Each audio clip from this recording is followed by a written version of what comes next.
आप सभी भाई बहनों का आज की आध्यात्मिक कक्षा में बहुत बहुत स्वागत है। आज की चर्चा का विषय है संस्कारों की अवस्था, जो कि 5 प्रकार की बताई गई है: उद्धार, विच्छिन्न, प्रसुप्त, तनु और दग्ध। अक्सर हम अपनी चर्चाओं में कर्माशय को या कर्मों की बारीकियों को बहुत ही सूक्ष्म विषय कहते हैं, लेकिन जहां संस्कारों की बात उठती है तो ये संस्कार कर्माशय से भी यानी कर्मों से भी और भी सूक्ष्म विषय होते। साधारणतः एक धार्मिक मनुष्य सदा पाप कर्मों से बचता है और पुण्य कर्मों की ओर प्रवृत्त होता है, ताकि उसका कर्माशय नहीं बिगड़े। लेकिन संस्कारों के प्रति उसको भी कोई विशेष बोध नहीं होता, क्योंकि जानकारी ही नहीं। इसी तरह जो मनुष्य आध्यात्मिक यात्रा पे भी अग्रसर हो चुके होते हैं, ऐसे सभी आध्यात्मिक यात्रा पर चलने वाले मनुष्यों को भी आरंभ में संस्कारों का कोई विशेष बोध नहीं होता, क्योंकि ये संस्कार रहते हैं हमारे कारण शरीर में। इन सभी संस्कारों का थोड़ा थोड़ा ज्ञान हमें तब होने लगता है जब हमारे सूक्ष्म शरीर में, यानी कि हमारे मन बुद्धि में कुछ विचार आने लगते हैं, वृत्तियां उठती हैं, या दूसरे आसान शब्दों में कह लो कि जब हमारे मन में कुछ फुरने उठते रहते हैं, यानी विभिन्न प्रकार की स्मृतियां हमारे मन बुद्धि में तरंगों की भांति उछलने लगती है। ये कब उठते हैं?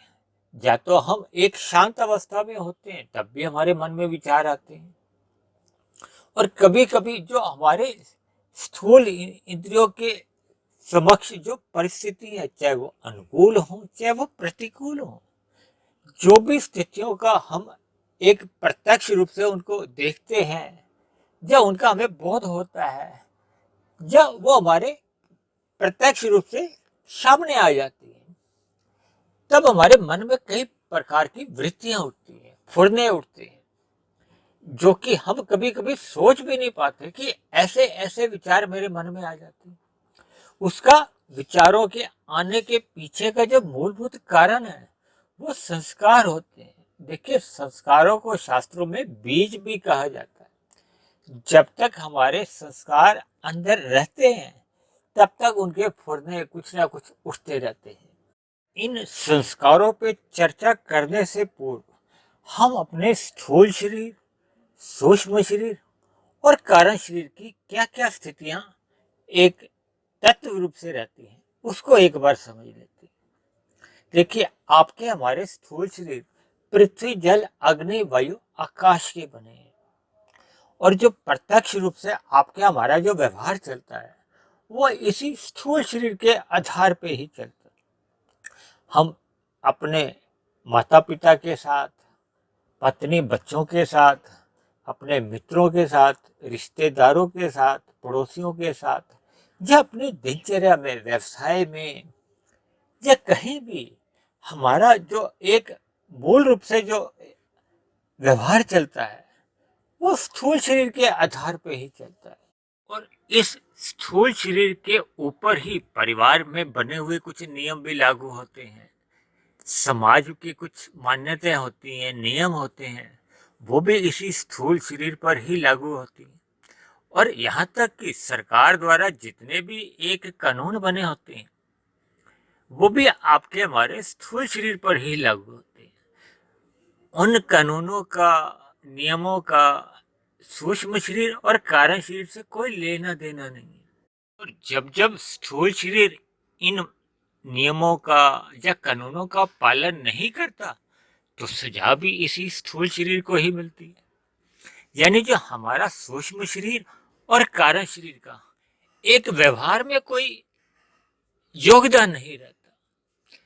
लेकिन आध्यात्मिक दुनिया में, क्योंकि मनुष्य जोनि एक कर्म जोनि है, साधना जोनि है, साधना जोनि का मतलब ही यह है कि आध्यात्मिक यात्रा के लिए, और हम तुम जितने भी कर्म करते हैं वो भी एक व्यवहार में स्थूल शरीर द्वारा ही माने जाते हैं।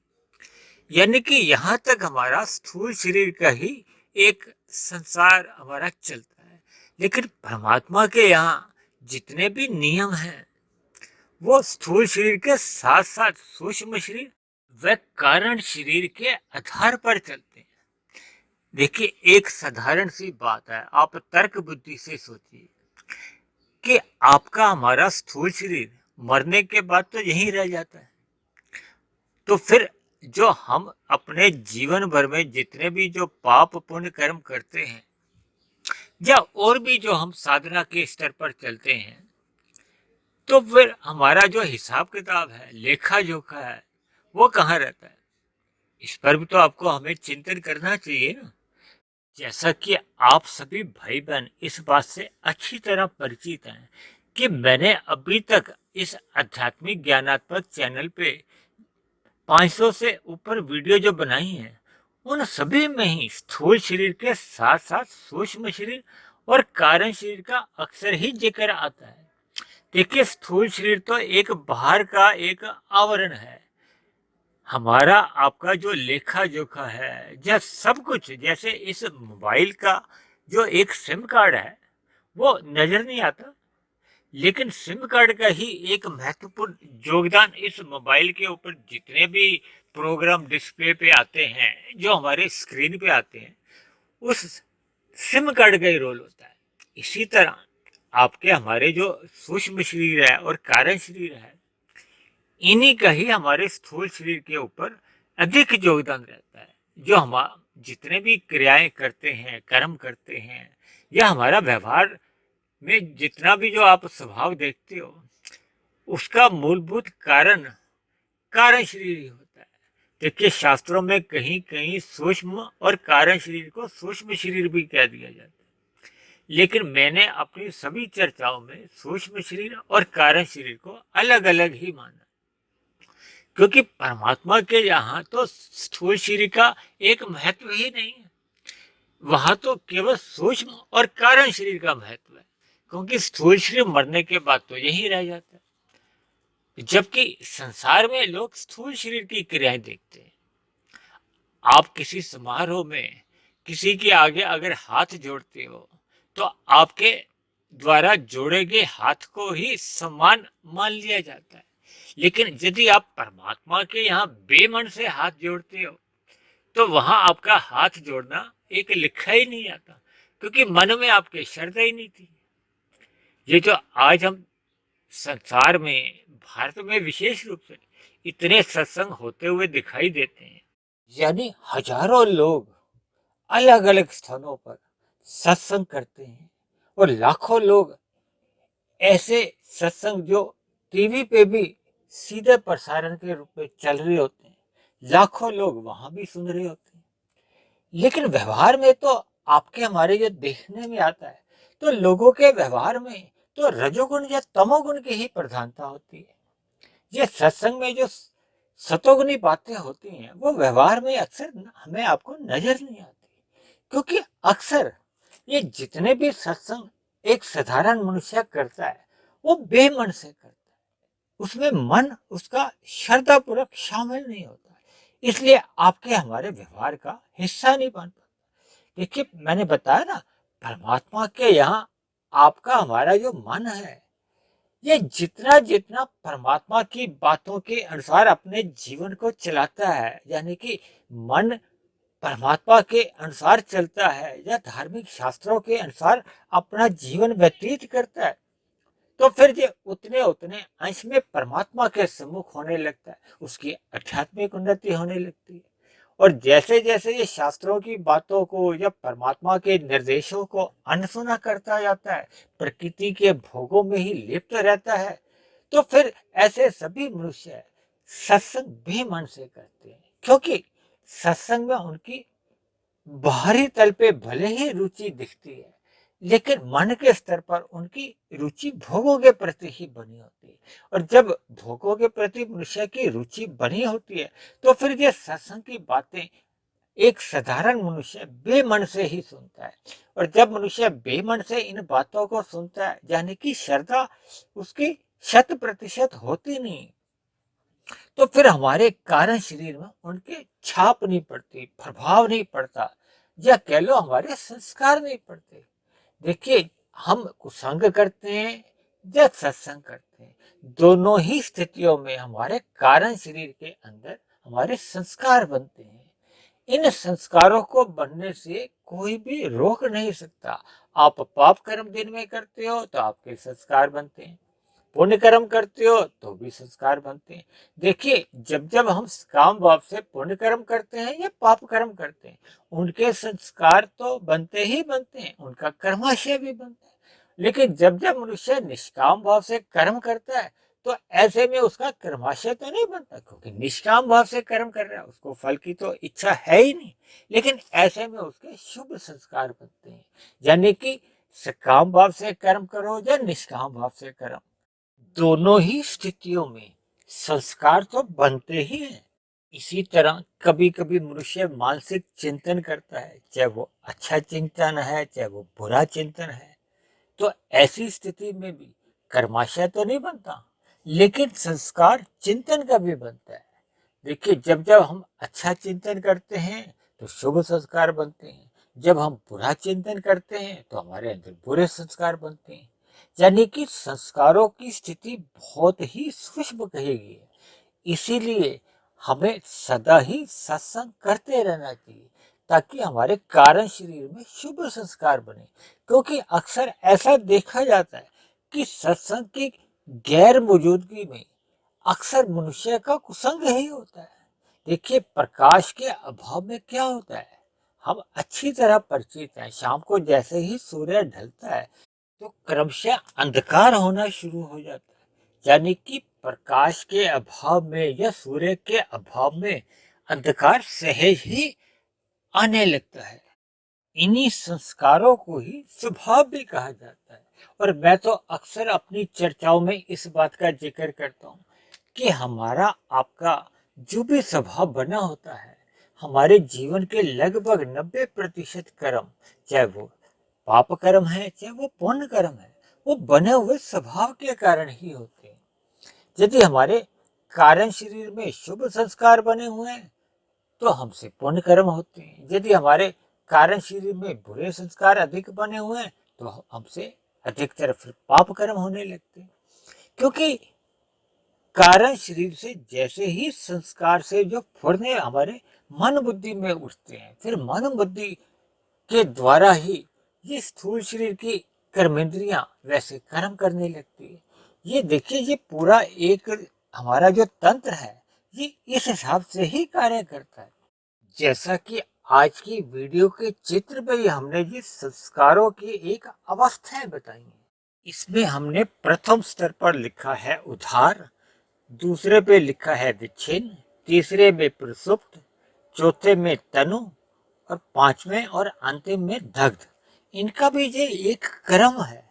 यानी कि आपके हमारे जीवन में जब कारण शरीर से ये संस्कार उदय होते हैं, उधार का मतलब उदित होते हैं, प्रकट होते हैं, तो तभी ये हमारे सूक्ष्म शरीर में फुरने उठते हैं। फुरने उठने के बाद ही फिर हमारे स्थूल शरीर द्वारा कर्म होते हैं। यानी हम इस निष्कर्ष पर पहुंच सकते हैं कि हमारे आपके जो जीवन की जो एक दिशा है, वो हमारे संस्कारों पर निर्भर करती है। यदि हमने मनुष्य योनि पाकर अपने मिले हुए जीवन को सफल करना है, सार्थक करना है, तो हमें अपने कारण शरीर से जो बुरे संस्कार हैं, शास्त्रों में ऐसे बुरे संस्कारों को कलिष्ठ संस्कार कहा जाता है, इन संस्कारों को हमने समाप्त करना है। समाप्त करने का अभिप्राय है कि इन संस्कारों को हमने दग्ध बीज करना है। क्योंकि जब तक बुरा संस्कार दग्ध बीज नहीं होगा, वो अपने फिर पुनः किसी भी अवस्था में आ सकता है। यानी कि फिर वो उधार की अवस्था में आ सकता है। क्योंकि संस्कारों को बीज भी कहा जाता है, और बीज में सदा ही एक अंकुरण होने की संभावना बनी रहती है। इसलिए ऐसे सभी बुरे संस्कारों का दग्ध बीज होना आवश्यक है। अक्सर कभी कभी समाज में ऐसा भी देखने में आता है कि एक साधारण मनुष्य द्वारा अपराधी बनते देर नहीं लगती। या कभी कभी आपने देखा होगा कि ये जो बलात्कार जैसी स्थितियां समाज में जो नजर आती हैं, इनके पीछे भी देखिए ऐसे अपराध करने वालों के कारण शरीर में ऐसे जो दबे हुए संस्कार होते हैं। जैसे बीज को एक ऐसी उपजाऊ भूमि मिल जाती है, कुछ ऐसी हवा पानी मिल जाता है, तो फिर वो बीज को अंकुरित होते देर नहीं लगती। इसीलिए कहा जाता है कि मनुष्य को अपने कारण शरीर में सदा ही शुभ संस्कार बनाने चाहिए। शुभ संस्कार बनाने के लिए ही सत्संग का एक बार बार शास्त्रों में उल्लेख आता है कि मनुष्य को अपने मिले हुए जीवन में सदा ही सत्संग करते रहना चाहिए, क्योंकि सत्संग के अभाव में कुसंग होता है और कुसंग के बुरे संस्कार फिर हमारे कारण शरीर में बनने लगते हैं। फिर इन बुरे संस्कारों को जब जब कुछ ऐसी परिस्थितियां सामने आती हैं, तो फिर ये अपने पाप कर्म कर जाते हैं। इसीलिए शास्त्रों में बार बार इस बात पे जोर देकर कहा जाता है कि मनुष्य जीवन पाकर हमें अपने जितने भी बुरे संस्कार हैं उनको दग्ध बीज कर देना चाहिए, क्योंकि जब तक हम दग्ध बीज नहीं करेंगे तो फिर ये इन बीजों की कभी उधार की अवस्था आएगी, कभी विच्छिन्न की अवस्था आएगी, कभी प्रसुप्त की तो कभी तनु की। अब जो शेष तीन अवस्थाएं हैं, विच्छिन्न, प्रसुप्त और तनु, ये तीन अवस्थाएं ऐसी हैं जो प्रत्यक्ष रूप से आपके हमारे समझने में नहीं आती, लेकिन ये संस्कारों की वो अवस्था है जिसमें ये अभी दग्ध बीज भी नहीं हुए और उधार अवस्था में भी नहीं है। तो कभी कभी मनुष्य भ्रम की स्थिति में रहता है कि मेरे कारण शरीर में ये संस्कार समाप्त हो गए। जैसे कोई मनुष्य सिगरेट पीता था या पहले शराब का सेवन करता था, अब भले ही उसने पिछले 10 वर्ष से या 15 वर्ष से उसको छोड़ दिया है, लेकिन कभी कभी कुछ ऐसी परिस्थितियां सामने आती हैं कि किसी के कहने विशेष से उसके अंदर एक इच्छा एक आगे बढ़ जाती है कि चलो एक सिगरेट तो आज पी ही लेते हैं। तो इसका मतलब यह है कि वो जो पहले का जो उसका बुरा संस्कार था वो दग्ध बीज नहीं हुआ था। यदि वो सिगरेट पीने का जो संस्कार दग्ध बीज हो चुका होता तो उसके मन में किसी भी प्रकार की इच्छा व्यक्त नहीं होती।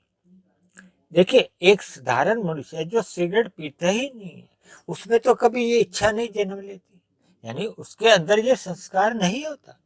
यानी जब जब हमारे भीतर से कोई इच्छा जाग जाती है तो इसका मतलब यही समझना चाहिए कि हमारे कारण शरीर में अभी वो संस्कार दग्ध बीज नहीं हुआ।